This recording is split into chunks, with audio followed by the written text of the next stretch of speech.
Days after Angela Rayner returned to Parliament, LBC radio presenter Nick Ferrari lost it while live on air over the debate surrounding the politician's severance pay.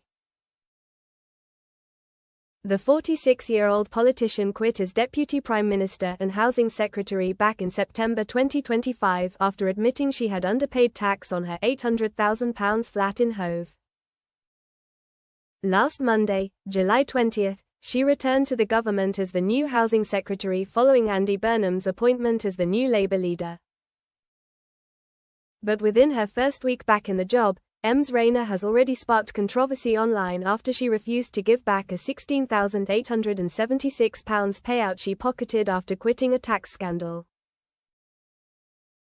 On Friday afternoon, July 24, Mr. Ferrari discussed the scandal following Ms. Rayner's car crash interview on BBC Radio 4. After discussing the latest development, he welcomed caller James onto the show, who argued that the politician has a legal obligation to return the money. He began, "I believe she, Angela Rayner, needs to hand it back because everyone else who works in this country, if they are made redundant, then they get severance pay. They are not allowed by law to return to that same job for a year without having to pay that redundancy payment back." The This Morning presenter interrupted him, stating, "No, you don't know that. I'm sorry, but that's totally wrong. I've worked at newspapers where someone's being fired.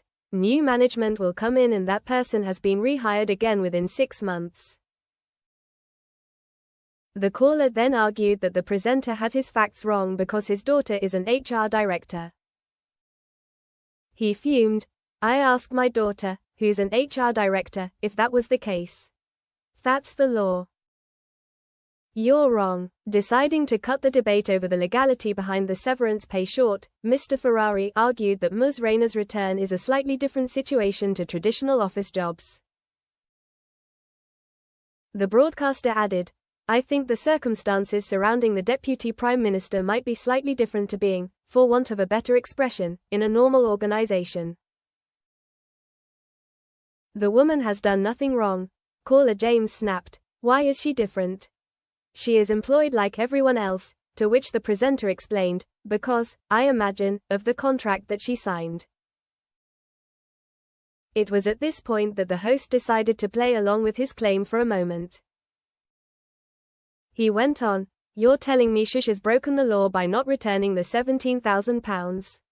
Knowing the appetite some newspapers have to go after Labour politicians, why isn't the front page? Because respectfully, you're wrong."